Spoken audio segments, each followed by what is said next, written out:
Good morning to those of you who celebrate. Is it a good morning?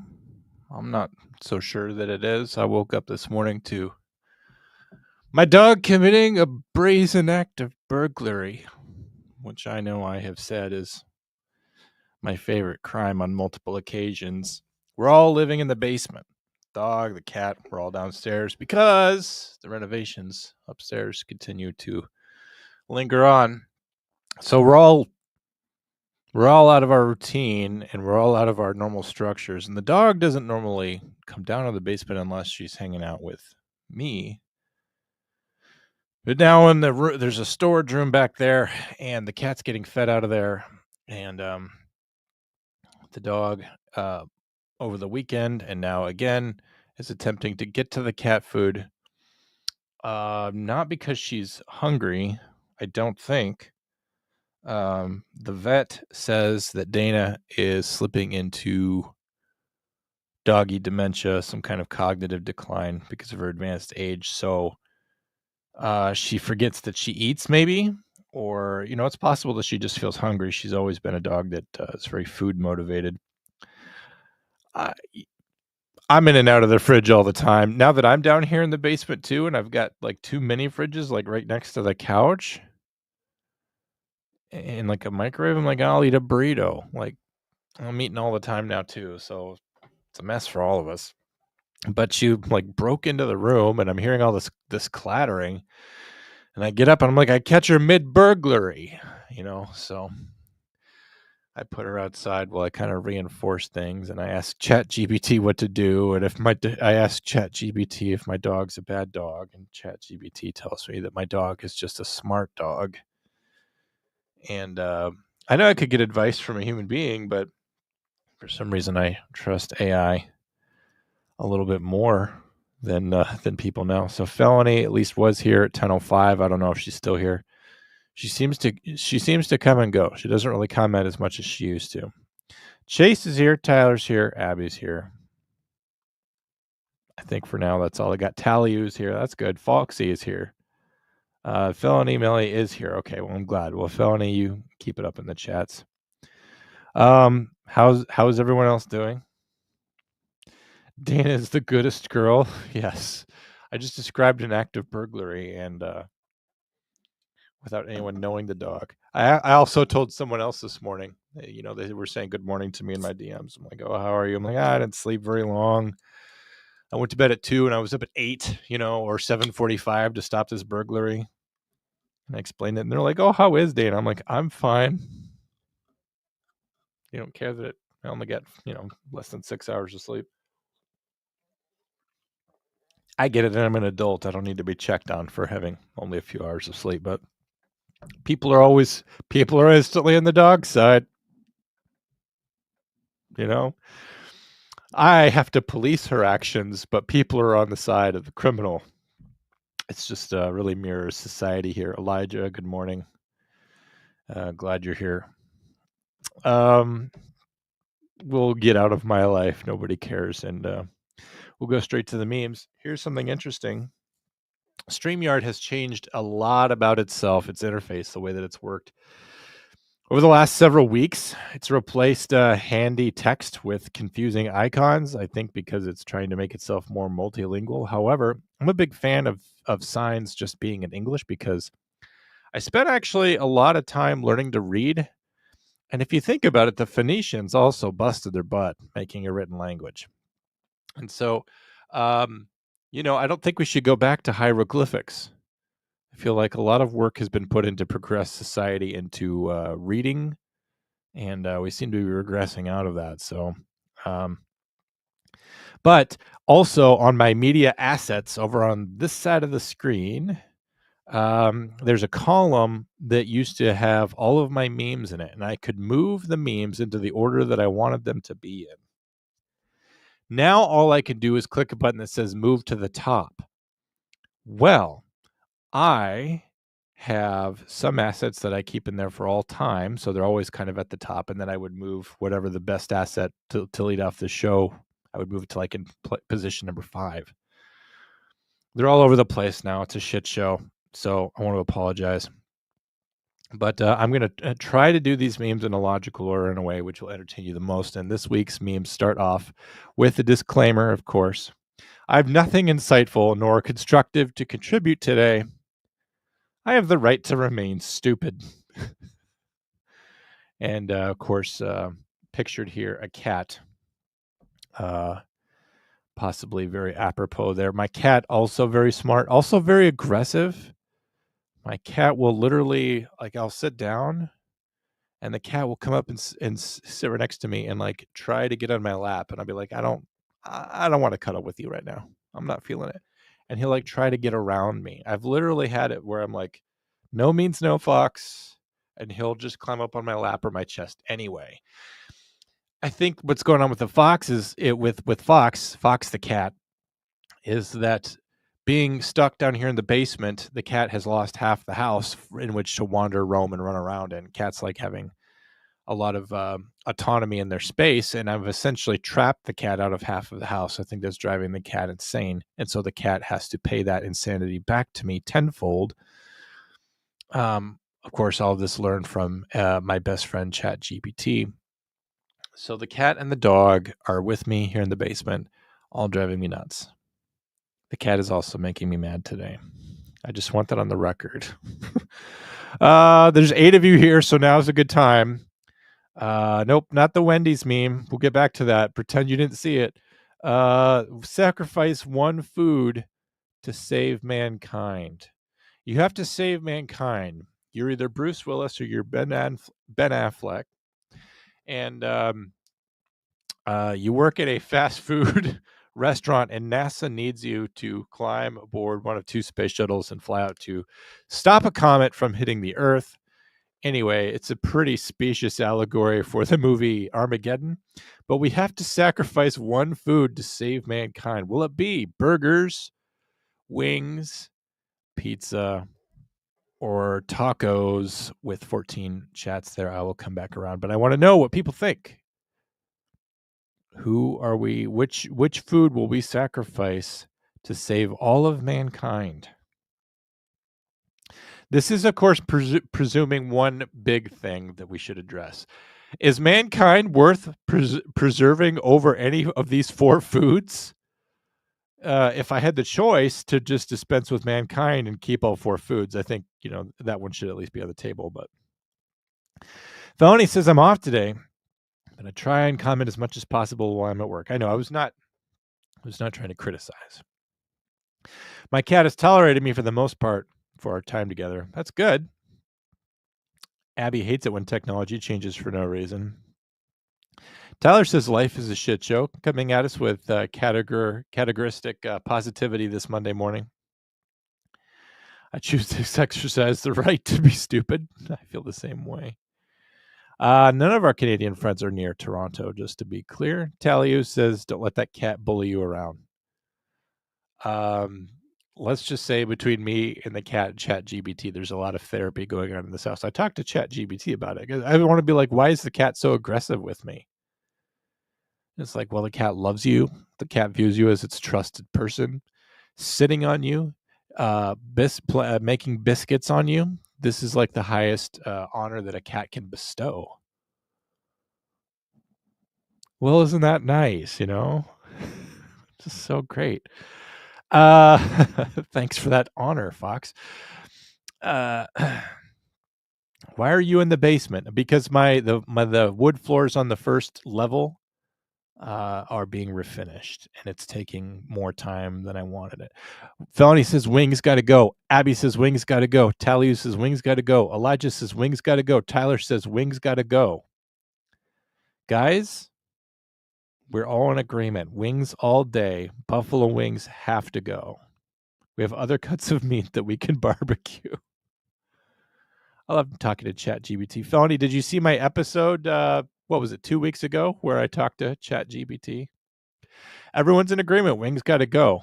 It's probably because of the inconvenience of the bones, I'm guessing, or it could just be because burgers, pizza, and tacos are pretty much the best foods in America. So this is an example of a meme I just keep for all time. I showed this one months ago, but I'd never delete it. Life is not measured by the number of breaths you take. but by the moments that take your breath away. Congratulations to George Floyd, 5 years sober. He pointed a gun at a pregnant lady, so I do not care. Fuck him. All right, so this is interesting. This will take some explanation. This doesn't even make sense. This is actually something I just came across on Instagram, and I screenshotted it for you. This was a meme that showed a receipt that showed all the food items on the receipt. It showed, for the sake of argument, burgers, taco, pizza, wings, beer. And then it showed taxes, state and local taxes. And then it showed another charge for, it said like server's cost of living.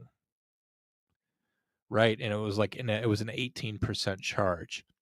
And so the problem with it, that what the person posting the meme was like, why are we paying the server's salary? I know that's very common in Europe, but we do not do that in this country. And if we were going to do that, then why is it still a percentage of what we're ordering? They get more based off of what we order. Like, I understand a tip, they're doing more work, but if we're just paying them for cost of living, it sounds like we're just paying their wage. And I have actually seen this before in Minnesota in 2020. There was some sort of added on. It was something about, there was some sort of movement in 2020 about something about health insurance or something, but it was like for their medical care or something. It said, your server's welfare or mental well-being or physical well-being, or a welfare charge, like for their physical welfare, their well-being charge, like a surcharge for them. And I'm just like, okay, I guess you just tacked that on. I didn't agree to pay for that, but like, guess what? That's their tip. You can't just put on 18% and say, well, we're charging you for their medical care or their well-being, and that's going to contribute to your total, and then on top of that, you're going to tip based off of the total on that. No, you're just padding the bill at that point. And you could make the argument all day long that restaurateurs should pay their servers a living wage. I'm all for it. I think the best servers know that they can go to the best restaurants and make that money very easily. If you go to a very nice steakhouse with nice cocktails, lately, because I've been eating out more, I've been tipping very well, and I try to tip well. But I'm tipping $20 a meal and things like this sometimes. And these servers are doing a whole bunch of tables all at once, and if they're getting $20 from me in an hour, that means they're making $100 an hour. They're earning more than I am. And this is at like Outback Steakhouse. So I know that's not universally true, but anyway, I kind of digress there. So, but anyway, here's the comments. Be Quick C says, I'll eat in. It's as simple as that. They're not going to pay that. And then Murder Baby says, absolutely not. Pay them yourself. And then Shark NFA says, fee needs to be disclosed before ordering. Yeah, like, maybe if you're paying 18% more for their welfare, maybe you won't upgrade your nachos with sour cream and guacamole.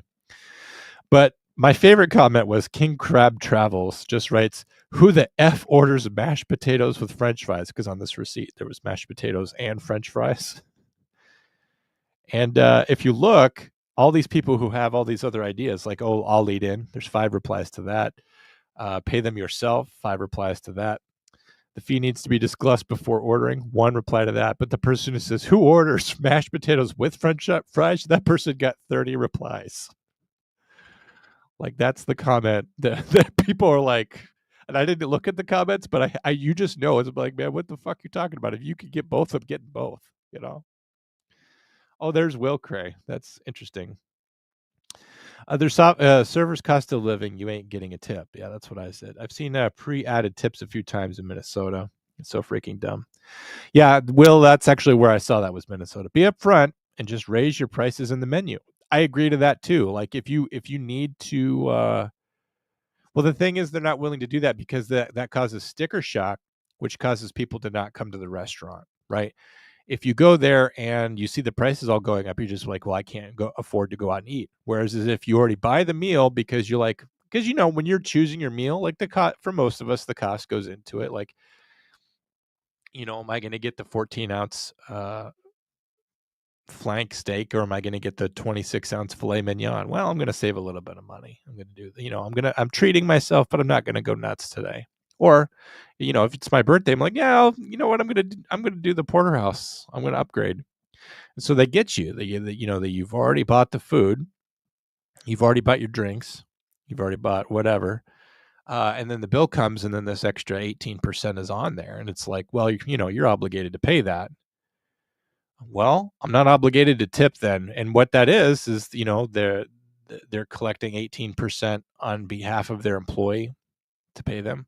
And I'm like, well, then what you're doing is you're capping the tip at 18% in my mind, because I'm not going to pay. I'm not, or maybe I'll put 3% more on if I'm feeling really generous for a tip. Which, like I said, I like to tip well. I understand that these people are like me, and I see them a lot like me. Like, I know that servers generally don't get treated well, and I feel like if they're literally serving me, I should pay for that service. So I try to tip well, but it's just I'm not going to do that. Europeans don't have to tip. Well, I believe I did say that, where overseas they pay their servers a living wage. I only tip good service. Here's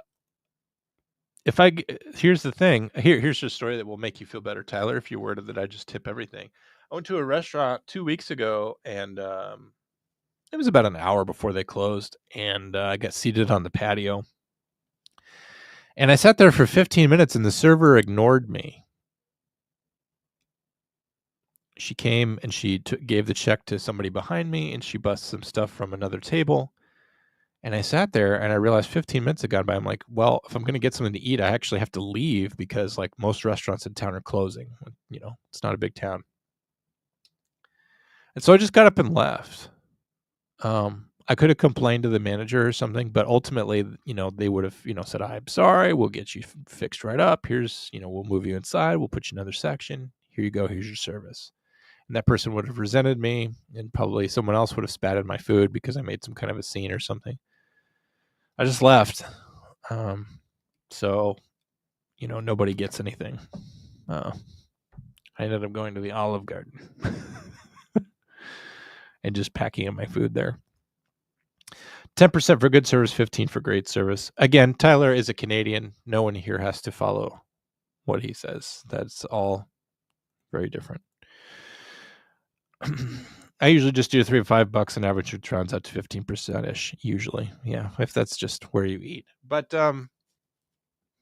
like I said, I've been treating myself a little bit lately, and I like to tip well, and I feel like it's on me. If I don't want to tip, I shouldn't go out to eat, because fast casuals, it's very easy to find a place that will feed me without service, or table service. I'll go to Chick-fil-A. I'll go to Qdoba. Go to Jimmy John's. Although more and more of these places still, when you get rung up, they'll ask you, do you want to tip them? And I'm still tipping a lot, even in those situations where I'm not getting table service. Just because my guilt is kind of preyed upon. I think they're psyoping me, and I think it's working. You guys remember yellow Wendy's? I don't know who here is old enough to remember yellow Wendy's. This is back when Dave Thomas was still alive, but the nuggets were hotter. Actually, I remember when they invented, or they brought chicken nuggets on the menu. The Frosty was colder, and the cashier didn't care if you cried at the counter. You could just openly weep at a Wendy's, and it was no big deal. It's not like that anymore. They ask you to leave.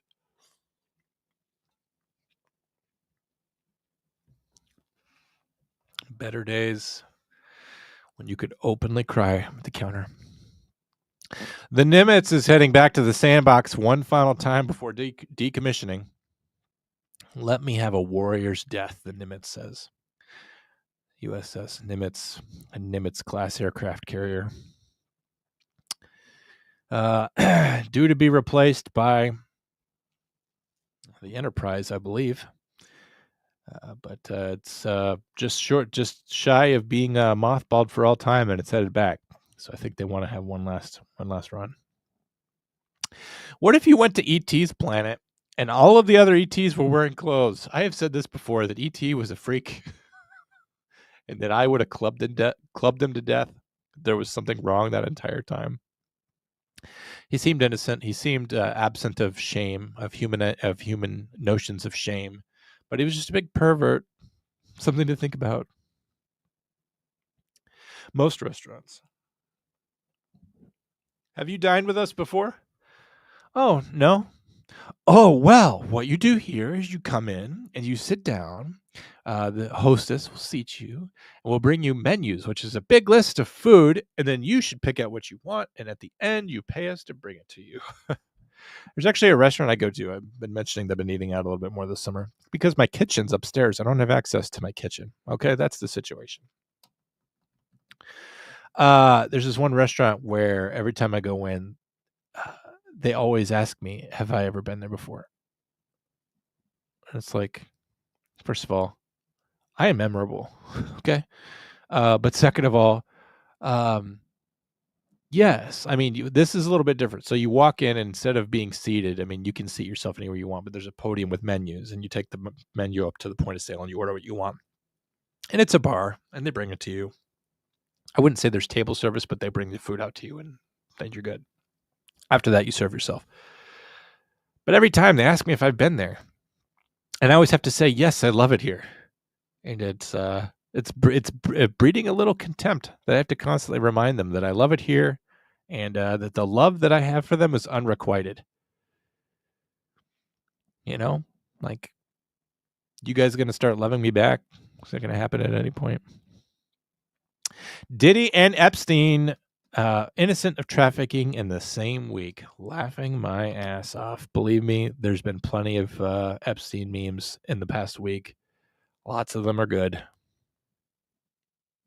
Probably some of them are going to be here. I can't believe Epstein killed himself right before he was about to be acquitted due to a complete lack of evidence. Yeah, there was no evidence. He never did anything. There was no client list. Ghislaine Maxwell went to prison for no reason. And Jeffrey Epstein should have known that he was good to go, that he had nothing to worry about, and that the trial would have exonerated him and cleared his name. So it's sad that somehow he was overcome by emotions and not by the rationale that he was facing, going down in history as the most notorious pervert of all time. Obviously, that wasn't going to happen. So we had no evidence against him, and Ghislaine Maxwell obviously headed for a pardon any day now from President Trump. Since President Trump says, why are we talking about this guy, this creep? No one cares about him. I'm sure he'll issue a pardon for Ghislaine Maxwell any time, because obviously she's being held wrongfully too. I don't like what's going on. Not happy. All right, I have no problem admitting that I'm wrong. I just never am. It's never come up. That's one thing I say all the time, or when someone's losing a debate to me, because I'm pretty good at talking around them or double talking them or gaslighting them sometimes.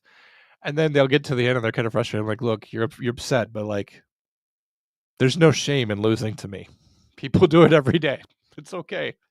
You're in good company. Most people, have lost an argument to me. It's all right. It's being second to me is nothing to be ashamed of. It's okay. There's no reason to respond emotionally. There's nothing wrong with being second best to me. Are the Amish allowed to level up the tech tree every couple hundred years, or is it permanently frozen kind of thing? Like in 100 years, are they allowed to invent the radio? I think the thing is that it's not, they're not leveling up at any point, is that they lived a life of, they basically stayed where they were when they were confronted by the reality of the Industrial Revolution. They saw what Ted Kaczynski saw. They saw that, like, okay, well, you guys are using locomotives and trains and cotton gins and all this, and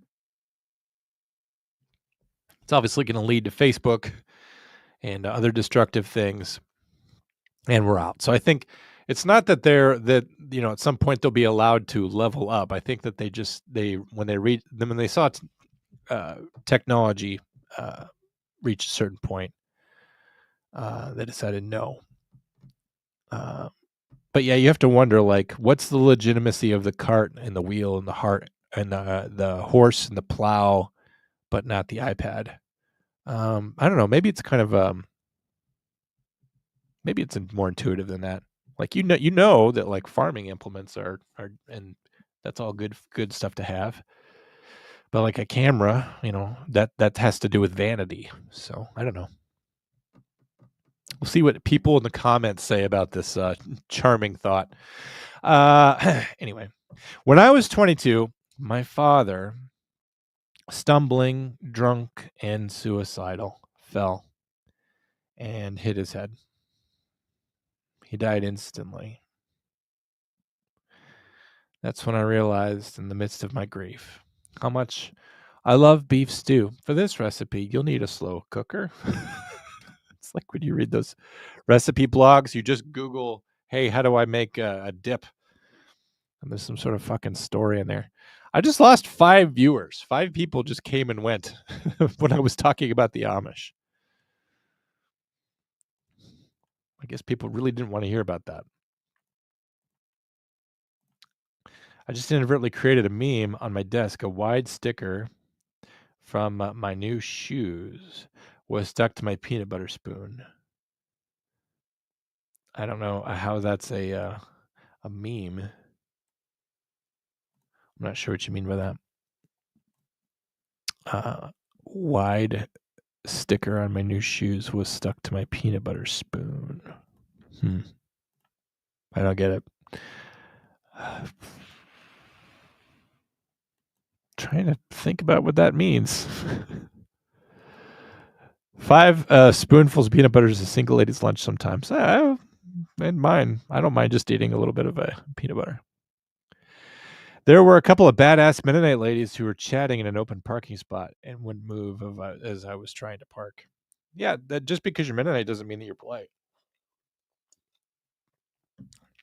I think sometimes people see the members of these religious sects and think that they're somehow devout, like a nun or something. And that's not true. They're just people who just are assholes in different ways. All right. How come 5 people came in and then left? That hurts. Anyway, back to the memes. These are the forbidden sandwiches. Behold. From another dimension, sandwiches mankind was never meant to have. What are the names of these Tesseractian sandwiches? I don't know. Top left, you have like a whole loaf cut in half, breadth-wise, and that's your sandwich. And then it stood up on end like a monolith. Similarly, the sandwich to its right has the bread stacked perpendicular, and then to the meat and cheese sandwich between. There's got to be a toothpick in there. How do you do that? Then you've got lower left, you got a sandwich with an extra dimension, and it's obviously a trifold sandwich. And then, of course, lower right, really the bread is is the sandwich between the ends of a chub of salami. These are the forbidden sandwiches. You guys were never meant to have access to these things. I don't think you were meant to know about them. Let's talk about our emotions. I'll go first. I hate them. Why emotions? Why? You ever notice that most emotions are destructive? What emotions do you have in a day that are like helpful? I know some of you are like, I love my children. I love my spouse. Okay. But what about like waking up and you're like, damn it, dog, stop committing burglary? Or like, all the emotions you feel at your job or driving. or all the pain and regret that you feel over all the things in your life that you can't fix and all the people that you perpetually disappoint every single day. And all those people that you can't see anymore, and those people that are gone from your life, and those people that you miss, and all the things that you fucked up and you can never make right again. You're going to tell me that emotions are good? I would say, on the whole, I would dispense with it. I would banish emotions if I could. I would be like ChatGPT. I literally never want to be the bigger person ever again. We can both go to hell. This one speaks to me perhaps more than most. I've mentioned it before. Being a correctional officer, being a 911 dispatcher, being campus safety. That was a job I had at one point that I never mentioned. But you always have to be the bigger person in every interaction, right? You've always got some inmate who's always mouthing off, acting like a child, acting like a teenager, breaking the rules, stabbing somebody, and you can't act in kind. You can't return that. You've got to be the bigger person. You've got to act like an adult. You've got to act with zero stabbing. You cannot stab them back. Uh, I guess under certain circumstances you can have some mutual cross stabbing, but you either have to be really justified or be willing to pay the consequences for that. My point is that in that job, you have to act like the bigger person all the time, and it takes something away from you. Well, it's the same in 911. You try to be helpful, you try to be kind, courteous, compassionate, empathetic, but then there's a certain amount of people who are just there to consume you, and you have to be the bigger person when talking to them. When they call you and they have an audacious or outlandish or silly request, you just have to be bigger than they are, and that takes a little bit from me.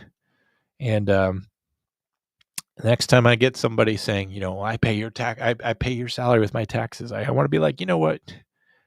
Let's both go to hell. Fuck you, fuck me. Fuck you and your needs, fuck me and my job. Let's just both go to hell. Thank you for trying to not let me merge.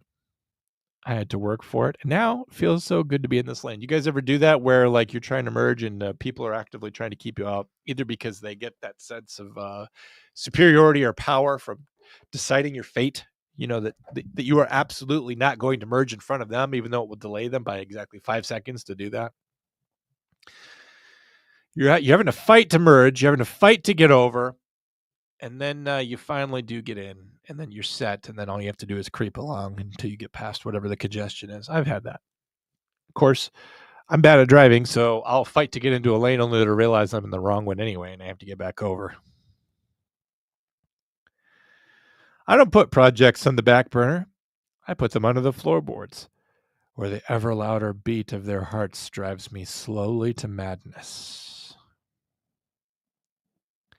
Come on, everybody. An Edgar Allan Poe reference for your Monday. That's worth leaving something in the tip jar, I think. For Celeste Lebeds. Not for me, because I only curate the memes. I do not create them. The older I get, the more I understand Donnie Darko getting a taste of the future, saying nope, and just staying in his bed and letting a jet engine fall on him. That's what happened in that movie, is that you had Donnie through some kind of mishap that's not really explained in the movie, which I like. I like that they don't explain like, oh well, it must have been some hot tub time machine thing. They just, something happens, and it's a big enough movie to ask you questions and then let you provide your own answers. But Donnie is supposed to die in a freak accident, and he does not die, and his life pretty much goes off the rails after that. But not just his life, everyone's life. Everything gets worse for everyone across the board. Everything gets terrible, and things start getting creepy and weird for Donnie, who's a little bit mentally ill.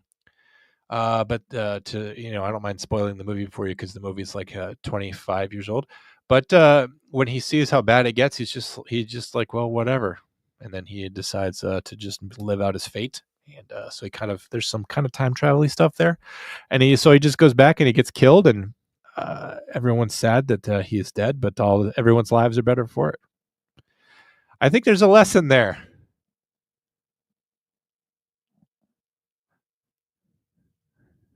Have to apply that. Something freeing about the thought of being killed with a laser. Well, ain't nothing I can do about that. I'm just gonna get killed with a laser. There's nothing I can do. What are you gonna do? Use an anti-laser? We don't have shields yet. There's no shields. We have lasers, but no shields. So I guess we're just gonna get killed by a laser. Something freeing about that. Your wife has been kidnapped. Is being held in a location 30 minutes away. It'll take quite a while to drive to her. You're driving to rescue her. It's a warm night out, and your windows are down. Do you listen to music on the way? Yes or no? Well, I don't think that I could. I think when I'm stressed out and concentrating, I usually turn the music off. On the other hand, I can recall when I used to go to work in the prison, I would kind of listen to certain kinds of music to kind of get me hyped up. So I feel like if you're going to go do battle with the guys that kidnapped your wife, maybe you should be listening to a little hard metal. Let the bodies hit the floor or something. Something that's really going to get you hyped up to do some good killing, as necessary to protect your wife.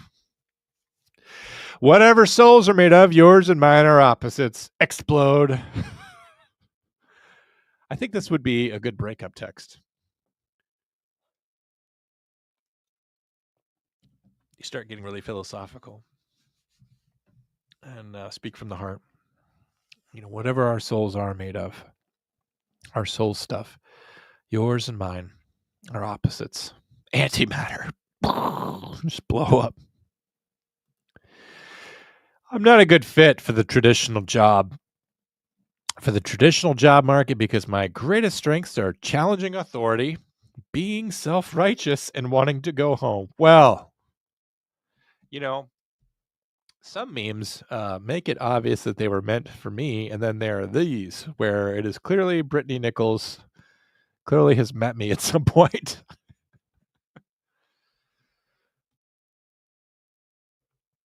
And very aware of what my greatest strengths are: challenging authority, being self-righteous, and wanting to go home. That's the three things that I am right now. Last night, we were taking some calls about some teenagers riding some dirt bikes in the street, basically an unlicensed motor vehicle, and it's a problem. Police are there to solve problems, but my coworker, they keep showing up. We keep getting calls on them. My coworker, she's like, "Oh, they didn't learn their lesson from last time, I guess." And I'm just like, "What's the lesson? You're not allowed to be free. You're not allowed to have fun." And then I'm just like, I'm challenging authority. I'm like, no, like we have ordinances that the people ask for. They just want. It's Sunday night. People want to go to bed. You get these little unsupervised shithead kids driving around on essentially motorbikes. Like why do I self-righteously just challenge the authority of the police that I work for? It didn't make any sense, but that's just my default mode. I discussed that on last week's episode of Hard Time, that like no matter what I read or what I see, like I zigzag. I go the opposite way no matter what gets proffered as an idea.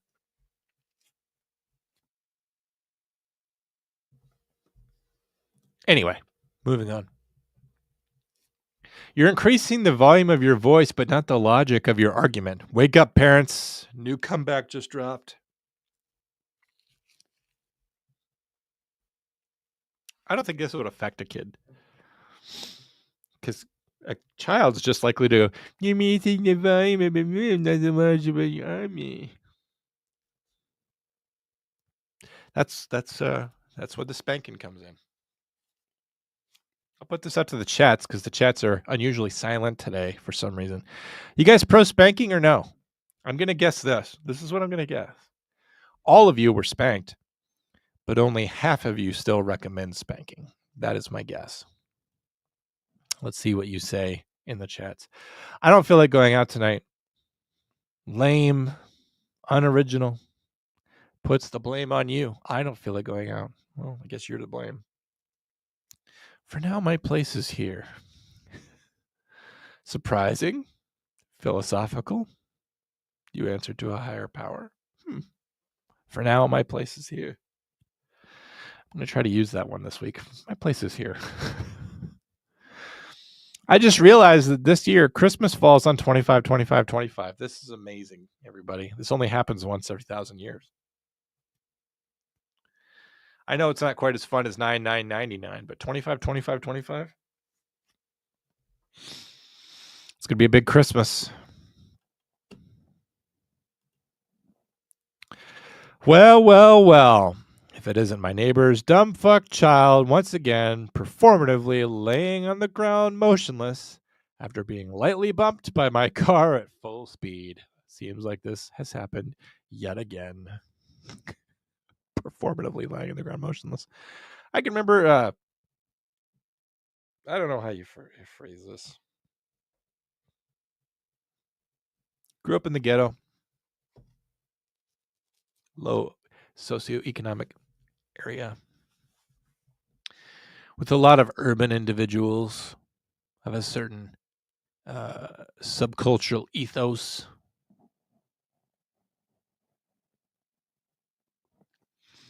And as you would drive through the neighborhood, they would cluster in the streets. And as you approached with your vehicle, they would not move as though daring you to hit them. A sense of entitlement about having the right of way to stand in the streets and demand that a car for an indefinite time yield driving through. Perhaps you know what kind of people would do that. All right, the algorithm remains perfectly attuned to my needs. I don't know if you guys ordered anything for Prime Day, Amazon Prime Day, July 18th through 11th. It's over now, but a change machine, $1 or $5 bills, dispenses quarters. I could use one of those. What do we got? A laser's going to leave a mark. People love the black and white in life because meditating the gray will make you crazy. That's true. That's true. I agree. Emotions have done but ruined my efforts and trajectory in life. I'm sorry that you feel like your trajectory in life is ruined. There's still something ahead of you that is worthwhile, though. So I'm sorry that you feel that way. My dad always told us kids to be quiet during bad traffic moments. No music when rescuing others. Gotcha. I'm on the phone getting backup and then listening to Albanak.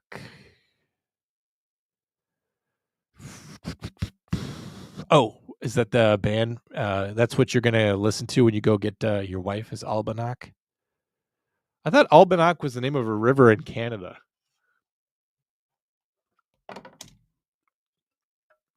What am I thinking of? It's like a river near Jasper. I wonder what I'm thinking of.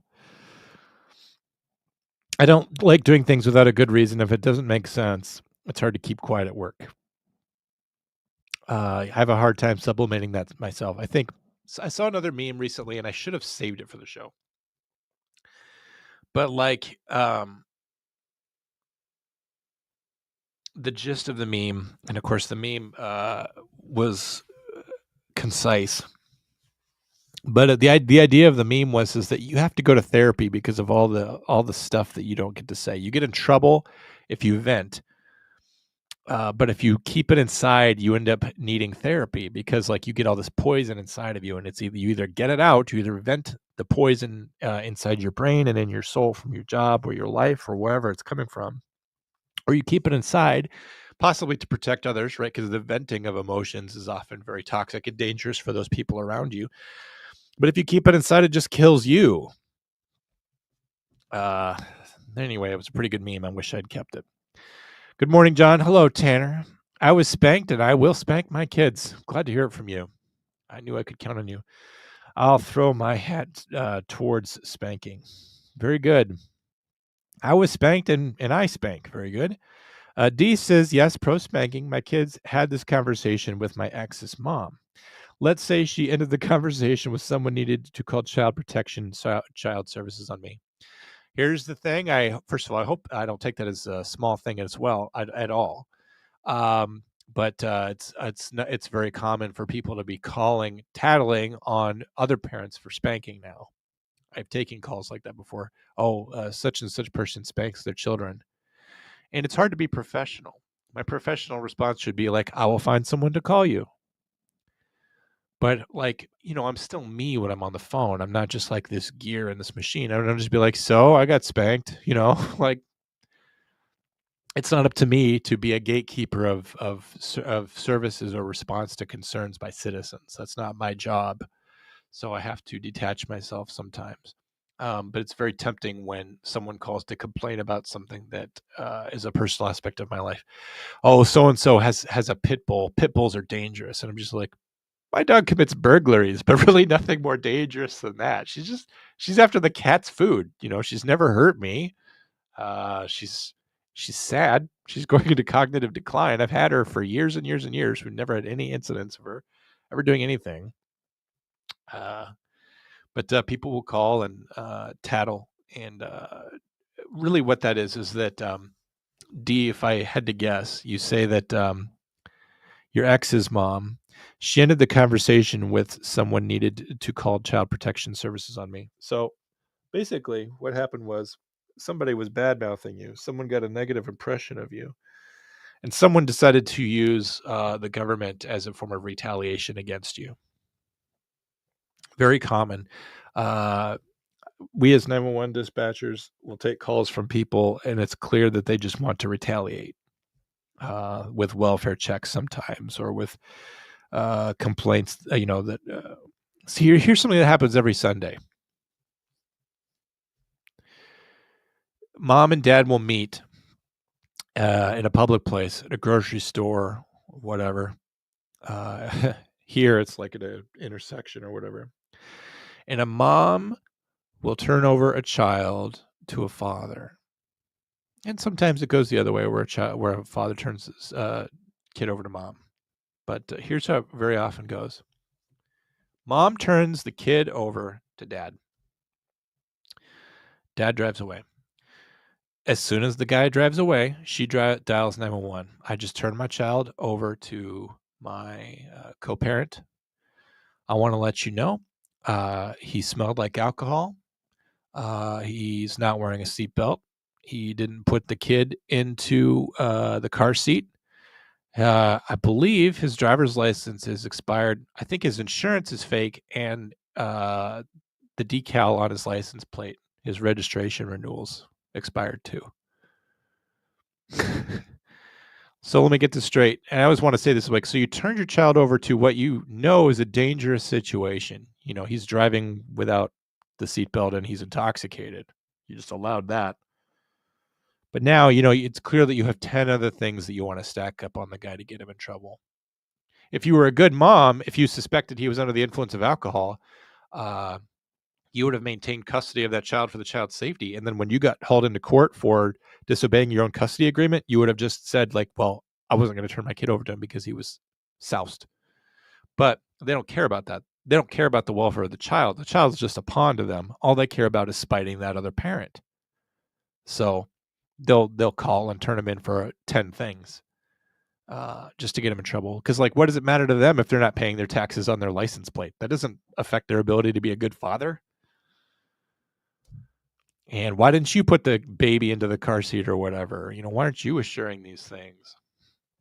And my point is just to say that very often we get called to, and it's usually fairly transparent, D, when people are trying to use the government as a mode of retaliation. Unfortunately, I will say this, that the motive for those calls doesn't really matter. When we're being professional, we can be aware of those motives, and we still have to investigate everything to the fullest extent. And it's frustrating because I don't know how cops feel. I don't. I just know that I don't want to be a tool to anything like that. I don't want to be a part of that. But the cops still go out and do their job, and I've seen people arrested on complaints like this, and it's like, okay, so the callers are using us as retribution, but the person that they're calling to get retribution on has obviously got problems too, because otherwise, there wouldn't be probable cause for arrest. Um, I'm not saying that in reference to you at all. Obviously, I'm personally pro spanking. That's just me.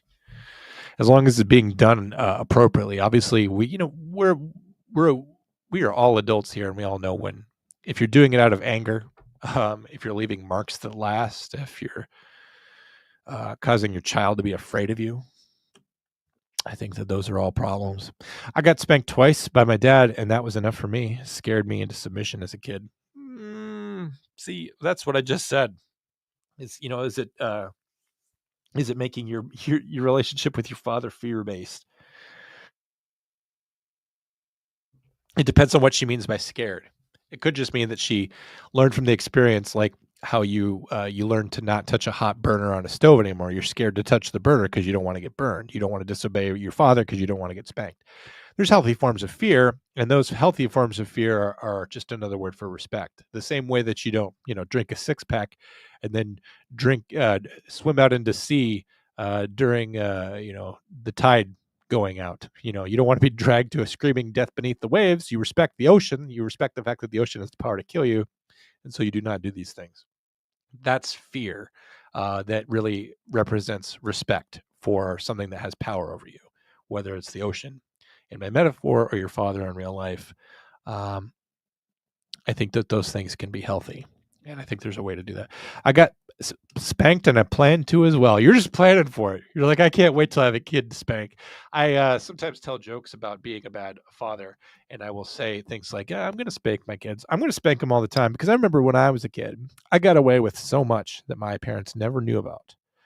I was always doing things they never found out about. And so I'm just going to spank my kids. I'm going to say, you know what this is for? I don't know what it's for. I have no idea. All I know is that I got away with stuff as a kid, and you probably are too. And whatever it is that you're doing, this is for that. And just spank them. Don't do that anymore. You know what it was. John, that 25, 20, 20, 25 joke isn't funny. Some dumb liberal voter who doesn't do research could fall for it. I'm not here to save them. Subcultural ethos is something I want to use in my regular vernacular. You know, I don't know. How do I protect the world from hearing my racist thoughts? I'm going to tell you. I saw a meme just before the show started. It was 3 rows in 2007. There's a crying person saying that's racist, and then the person across from him says, "I'm so sorry." Like, you just apologize. Like, there was a time in this country when something was called out as racist, and we responded like, "Oh, well, I'm sorry, I didn't mean to offend you." And then 10 years later, 2017, the person says that's racist, and the person across from them is like, "No, it's not." Right? That was 2017, where we were just more defensive about it. Where we're like, "You're saying it's racist, and we're asserting that it's not." But now in 2025, we have people who are crying and screaming, "That's racist." And now the same group of people who have gone from apologizing to defending themselves, now we're saying, I don't care. It doesn't matter to me anymore. I'm kind of falling into that because I'm so sick of being called a racist, and I'm so sick of some things that I'm seeing, which admittedly is probably cold to make me more racist. I'm not seeing all the kindness and goodness out there that's amongst all groups of people, and I believe that is true. But you're seeing things, stuff that's in your algorithm that's designed to reinforce certain ideas and feelings that you already have. That's what AI does. That's what your algorithm does, is that it gives you more of what it thinks you want. So if you stop on a video and you watch it, and it's this incident of racism or reverse racism occurring, and it sees you like that, that you consume that content, it's going to feed you more of that, and then that algorithm warps your worldview because you're only seeing what constantly reinforces your own beliefs. That's what's happening to everyone right now. We're only getting the things that confirm our own biases, and that moves us towards pushing us towards more extreme views. That's what the algorithm, that's what AI is doing, that's what the news is doing. But more and more and more, I'm being pushed towards thoughts and feelings that generally earlier in my life I would have considered objectionable and objectively racist, but now it's just like I don't care. And it's because I've been put on the defensive for too long. I've been made to feel defensive about controversial thoughts and feelings for so long that you eventually you stop. You get tired of apologizing. You get tired of defending yourself, and you eventually say, "I don't care what you think." And I think that's where a lot of people are at in 2025. Athabasca River, perhaps. Nobody knows. Is that not what he said? What did he say? I was close to that. Elijah, what was the name of the music that you listened to? I was so close. I'm looking back through the comments. Athabasca River. Nobody knows. I don't think that's the name of the band that he said.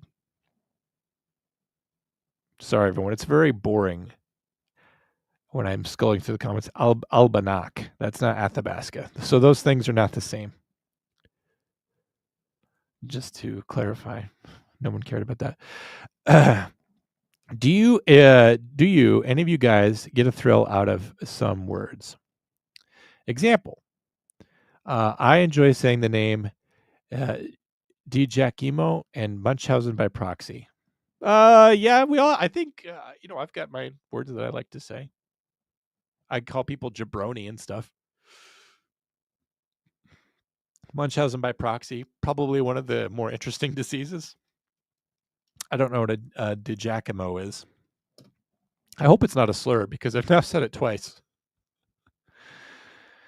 There's a staunch difference between discipline and abuse. Spanking is fine as long as it doesn't reach abusive. I agree. The problem is that some people don't draw that line in the same place.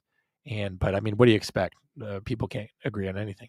When people get pissed, they like to pull the CPS card. It's annoying. Save it for when the kids are really abused. Yeah, that's true. That there are children out there being abused and actually need help from CPS. And now CPS is having to chase around all kinds of nonsense cases. I love the word staunch. That's a good word. Word of the day, toilet paper. John, you forgot to mention he carries a gun or a knife on him. Yes. I took a call just yesterday that, and the thing is that I have to ask that, do they have a weapon on them? Are they known to carry a gun? Are they known to carry a knife? Always makes it worse. Oh boy. Taliu, are you aware that this is our next big case? Wendy Adelson solved the problem of children exchanged permanently, didn't she? Yeah, that's the case that we're going to be covering over the next 5-10 episodes. That's what we're doing. We're recording after this. We're starting that case up. For those of you who don't know the Wendy Adelson case, you will come to know it very well if you're sticking around with Com Center. We're going to be doing a deep dive on that. I believe it's Donna who's actually going on trial next month. Wendy, I think she never got charged. So, but I'm going to speculate on that, tell you that perhaps the dominoes are falling in a correct order, that once we could secure convictions against Donna, perhaps the last move is to go against Wendy. I don't know. I don't want to ruin it for you. You guys cross-talking about things, that's fine. My dad is almost 93 and I'm still intimidated by my dad. He probably can't take you now. You should invite him out to lunch and then just like undo your belt. You're like, Dad, this is for all the space. This is for all the whoopings you gave me. And he's like, it was only 2. I'm like, well, I'm going to equalize myself. I'm going to stand up now for the scared little girl I was, and then just, beat the tarnation out of your 93-year-old dad. The problem is that you're not allowed to, now it's elder abuse, right? Before, he beat you up on his child abuse. And it's like you're the victim, and now you can't retaliate because now it's elder abuse. You missed your chance, is obviously what I'm saying. There was a butter zone. A day came when it was fine for you to hit him, and you didn't. We get that on the ambulance too. Someone will say that their kid's sibling partner is suicidal just to get them out of the house. Yeah, that happens. It's not about race. It's about noticing trends. That's true. And there are trends amongst certain socioeconomic subculture ethoses. I believe that is true. There are certain communities that They have a subculture or a social acceptance of crime or criminal behavior. It's just true. And I'm not just saying that it's a certain race, because you can find that subculture in Washington D.C. You can find it in California, New York, and you can find it in our poorest neighborhoods in Detroit. You can find it in our poorest neighborhood in Gary, Indiana, Chicago, in wealthy places. I call people Richard Cranium now and then. Oh yes, a Richard Cranium. You put that in your report. There was a short case here in Iowa that just finished that I would like to get your take on. A wife had her lover kill her popular husband. I find it hard to believe that someone in Iowa was popular. Just kidding. Is Kim Reynolds still the governor out there? I don't really like her that much, to be honest. Not a fan. The inventor of baseball. So you're going to be on the field with the players. The umpire's cool. I'm going to wear my blazer. I'm going to wear my blazer the whole time I'm on the field. Makes sense. So here's a good one.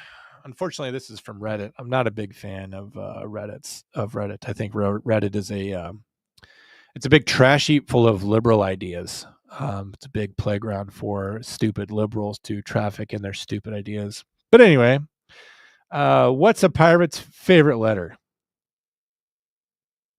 What's a pirate's favorite letter? Well, obviously, it's a writ of safe passage from His Majesty King Charles II of England. That would be a great letter to have, a writ of safe passage. Hell yeah. You're sailing under the protection of the king? Better keep that puppy dry. You know what I mean? Get boarded by somebody like, well, I got a letter from the king right here that you are not to molest me. This joke caused me to shed a single private tear, someone says. Be careful it doesn't fall on something and leave a letter of marque. Of course, a letter of marque and reprisal would be the opposite of a writ of safe passage. And ironically, pirates were quite more often getting letters of marque and reprisals, which would essentially make them fair game for any privateer to attack and to subdue and to bring them to be held accountable before His Majesty King Charles II. You can feed white people coleslaw out of your hand like they're a wild horse. Did you know that? You can't just walk up to them though. You gotta be calm, patient, charm them a little bit, let them know you're not a threat. Keep your palm open, your fingers drawn back, your hand flat. White people have big teeth. You don't want to get bit. But you can just walk up to a white person with just a little bit of coleslaw on your hand, and they'll eat it just like a wild horse.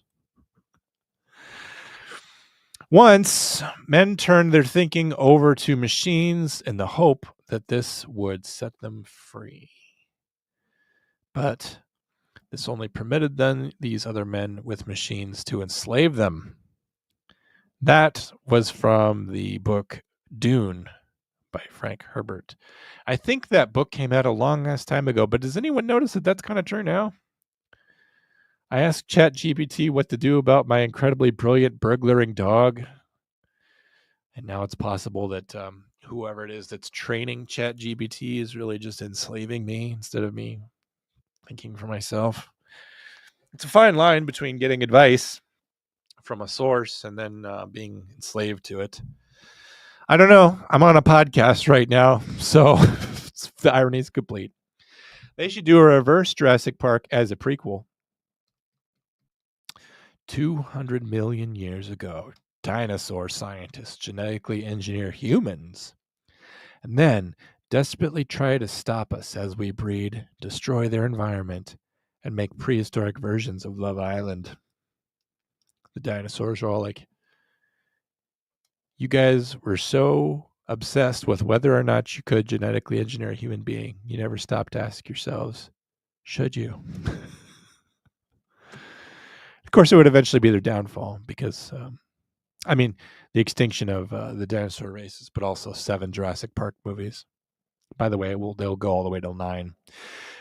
Guys, don't get in the car with me if you're just going to scream every single time I crash.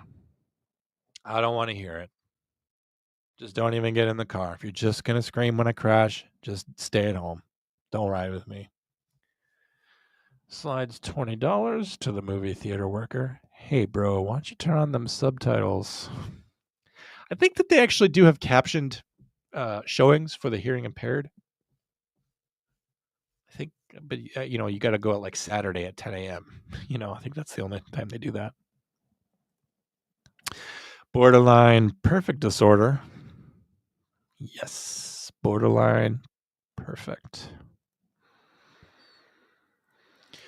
Reddit is also very pedophilic.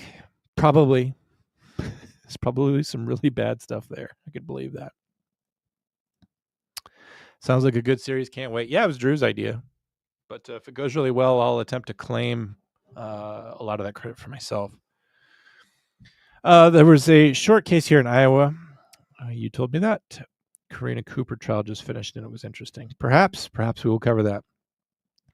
Is it diesel or gasoline that's flammable with a cigarette? I thought it was both. Unfortunately, Kim Reynolds is an abomination to the rights of women. Oh, I'm glad that we share the similar opinion. She is a Republican, I believe. That's the strange thing about Kim Reynolds. I think she's a Republican, but she's got some appalling ideas. The thing is, you have to understand that to everyone that lives outside the Midwest, you have an idea of what Iowa is: corn country, farms. There's this little place called Des Moines, though, and Des Moines is the Minneapolis of Iowa. Des Moines is completely rampant with some of the most leftist people in the world. And Des Moines, no offense to you, Talu, is in many ways a terrible place. In many ways, it's a nice place too, but it's like you wouldn't want to be downtown after a certain hour in recent years. I've been downtown in Des Moines at night, and you just go to an oyster bar or another bar or whatever, and it's not so bad. But the place has really changed in the last few years, last 5 years, just like Minneapolis has. And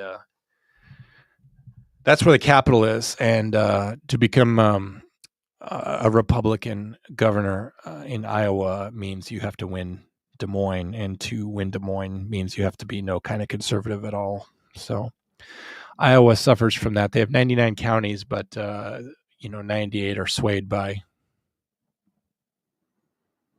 what is it, Dallas County or whatever it is. Anyway, I think diesel require a higher pressure and temperature to combust.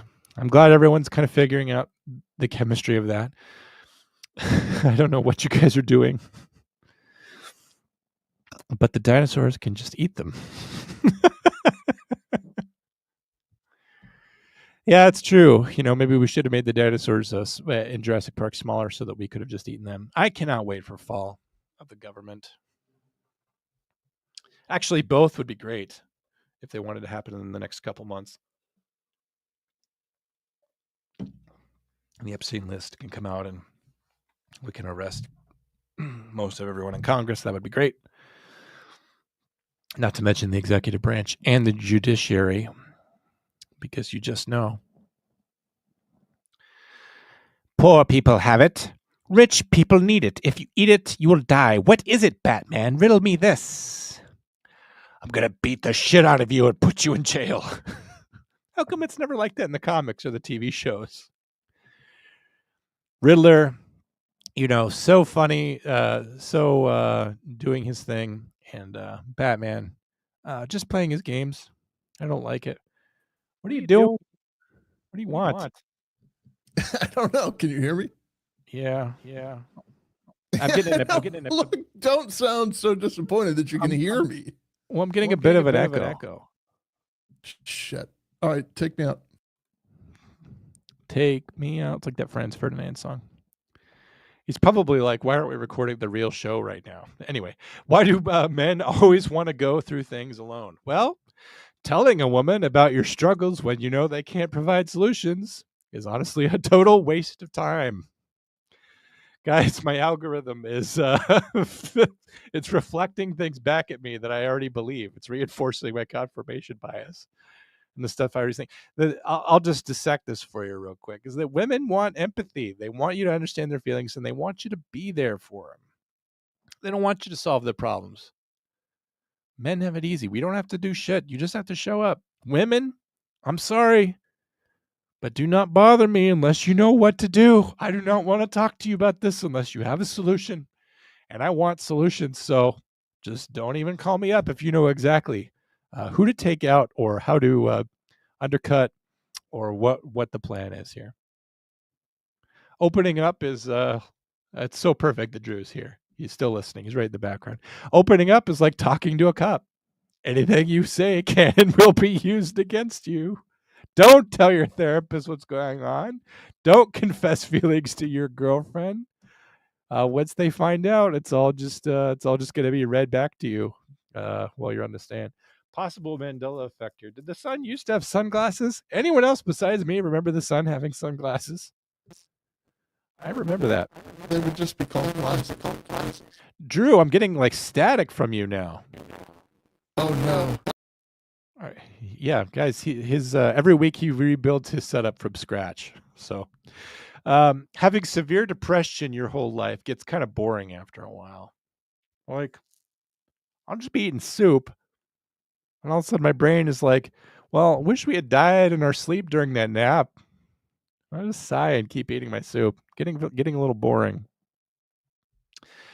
Men don't voice their feelings because most of the time they end up upsetting their woman. Then they have to console the woman on how his feelings made her feel. Guys, what is up with my algorithm? Feeding back stuff to me that I already believe in and think. Do not disclose your feelings to anyone. It will only be used against you. My credit score is low because I want to protect myself from identity theft.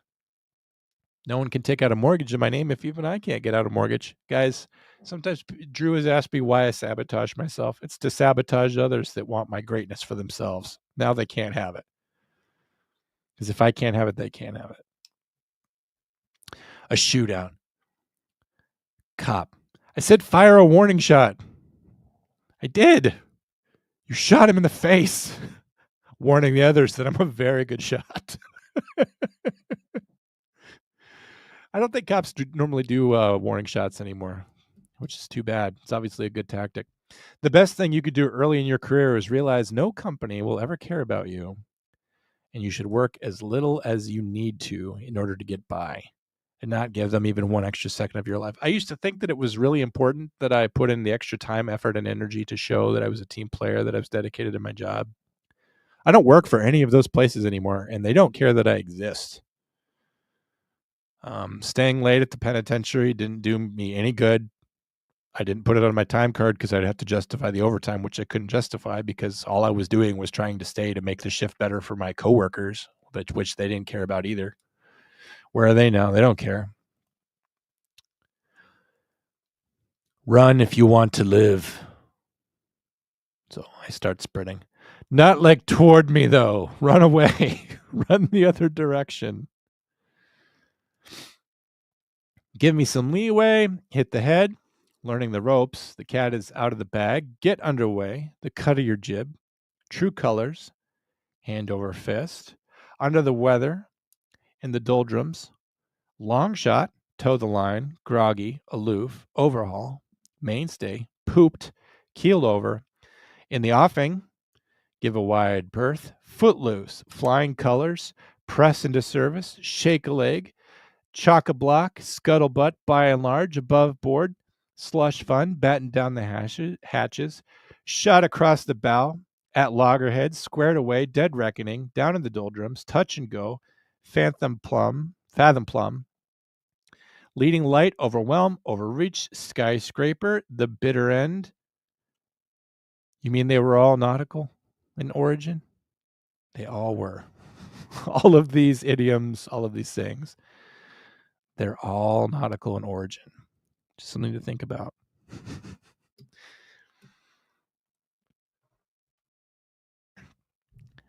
I've played that one before. I've played that one before too.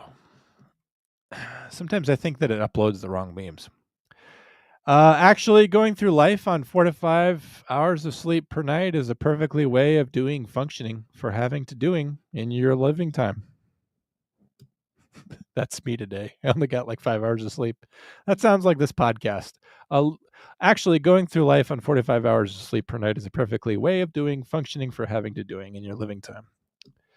I had a dream that McDonald's had a big ad campaign that just said, "We have it," in black cryptic writing. So I went to a drive-through and said, "I saw the sign. Can I have it?" And the speaker was silent for a solid 10 seconds before saying, "Do you think you're ready?" in my voice. And I screamed and drove away. I didn't choose my white skin, but I can choose to stand up against masterphobia.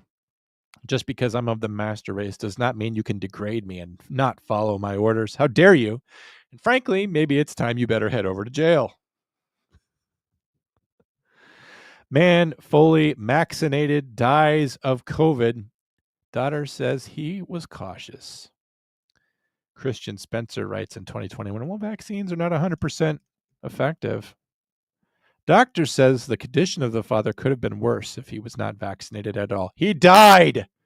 This is how you know it was politicized and everything about it was fake, because a man died, a fully vaccinated guy died, and then the subheadline, the second bullet point says, doctor says his condition could have been worse had he not taken the shot. His fate would have been worse than death, according to doctors. That was the last meme, Drew. Testing 1, 2. You're coming through loud and clear. 5x5, 10-2. That's great. That's 5x5 is the Air Force one, right? Sure. Military radio. Hold on a second. Let me just check one thing, and I just want to see what happened. You seem to be a little muted. Now I'm echoing. Okay, I figured it out. Okay. All right. Well, that's been a great show. It's over now. Did you see that Taliu made mention of Wendy Adelson in the chats just spontaneously? Oh, I'm so glad to hear that. I'm a what do they call it? Anxious wreck right now, to be honest. But is it because we're going to try real hard for once?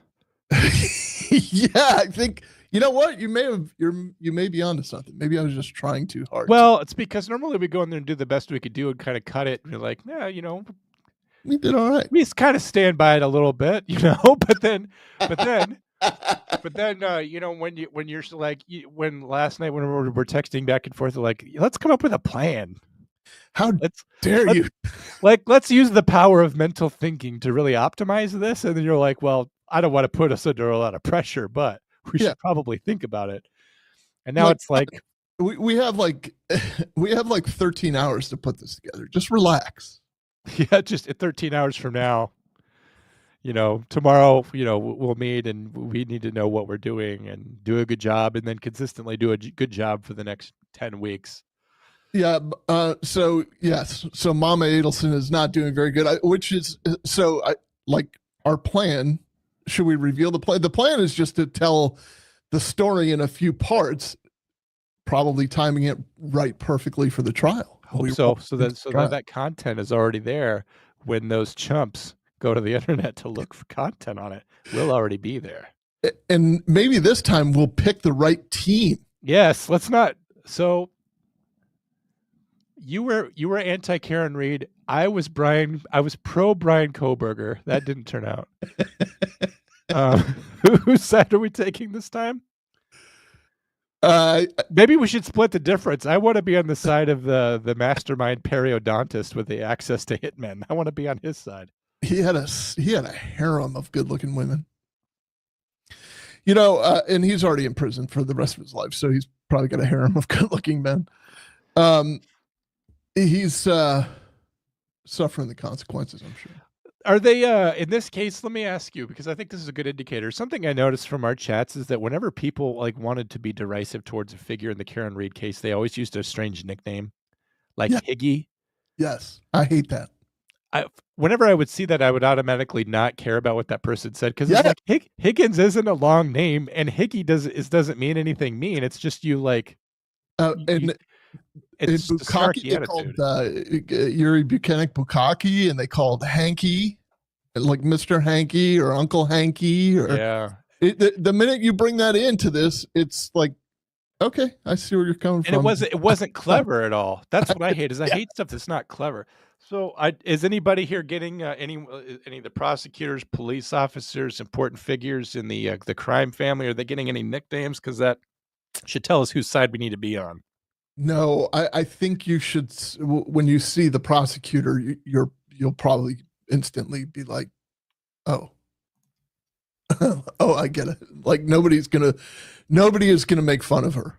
Tally says, I'm so impressed with that prosecutor in the part of Florida. I don't know anything about the prosecutor. I guess I'm just I'm in for a show myself. It's good. Like this first one, well, we'll talk about it, John, because like we did come up with a good, I think you came up with a great plan. I'm just not used to implementing that plan, so we'll see how this goes. I think the first episode is probably just going to be like 45. Yeah. Do you have a notepad in front of you like I do? Sure. I know you suggested that, and I feel elderly when you do stuff like this. Well, no, but I'm still a very young and relevant 40-year-old, and my votes still count. But but the thing is that we both tend to wax on. I do it too. Like I know, because I cut out huge portions of me talking on the show now, where I'm just like, why did I even bother to tell anyone that? Particularly when it's self-revelation. But on here, we're going to have stuff that we want to talk about, and it's going to be gold.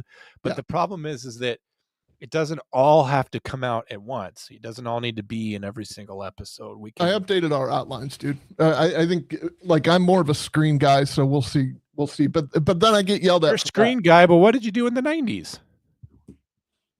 I was a time traveler anyway. But I mean, like, just in the 90s, what were you doing? Just a very different kind of screen.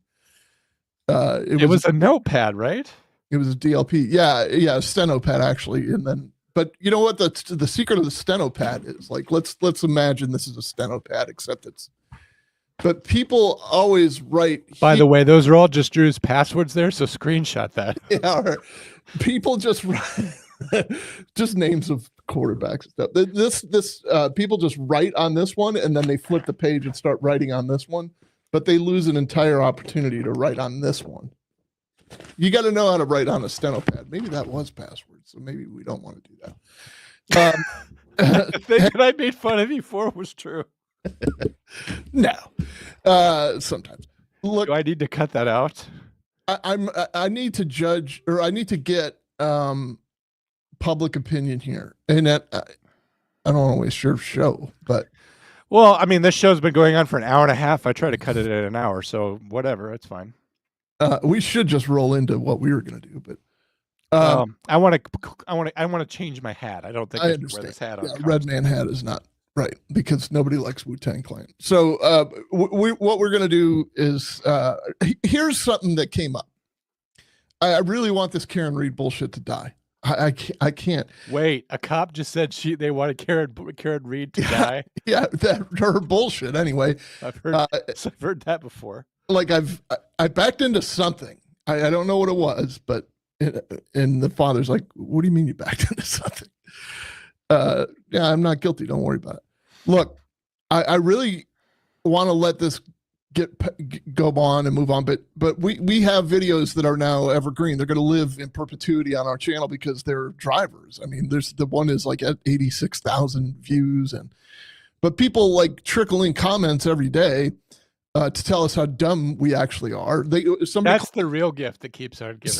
Somebody called me a flat earther the other day because of, you sound like a flat earther. Like, okay, so why is your theory like correct and mine a flat earth theory? So here's what happened in the meantime. That guy lawyer, covered this whole thing where Alan Jackson sent a letter to the Boston police commissioner and said, you need to put this Kelly Dever on the Brady list, because either she's creating false memories or she lied about creating a false memory, and she has a condition that precludes her from ever being honest ever again. Kind of. So he put this forced alternative in this letter. But the third option is, what if she's telling the truth? What if she remembered it one way, tried to correct the record with the FBI, and they said, you know what, you're right. Then they were trying to make her testify to something that wasn't true. So my point is, Alan Jackson is a bully. He hates women. He defended Harvey Weinstein. He attacked the women in that case. He defended Kevin Spacey. He attacked the poor victim in that case. Now he's going after a 20-something-year-old police officer who made him look like a fool. And she made herself look like a fool. I'm not dumb. But she didn't lie. And he's now saying, well, I can just... He got on this news station with this Howie Carr, and said, yeah, well, I can beat any prosecutor with one hand tied behind my back. And he's very obnoxious, in my opinion, and he's very exploitive of the system because he doesn't have to say anything under oath. All he has to do is kind of stick within the bounds of ethics. And if he redefines the ethics, he's good. Well, like, when did we? Do you remember in this country when we all used to have a very good understanding of what a lawyer's morality was? Now we're just we just believe lawyers are good and wholesome, and particularly defense attorneys. When did that happen? Do you remember in the 80s, the view of attorneys was just yes, that they're sharks for hire and that they ruin people's lives? Excellent point. There was even a joke in Back to the Future 2 where it's Biff's son, he gets adjudicated very quickly. And then they're like, but he just committed the robbery this morning. And he goes, well, the system has gotten a lot faster ever since we got rid of all lawyers.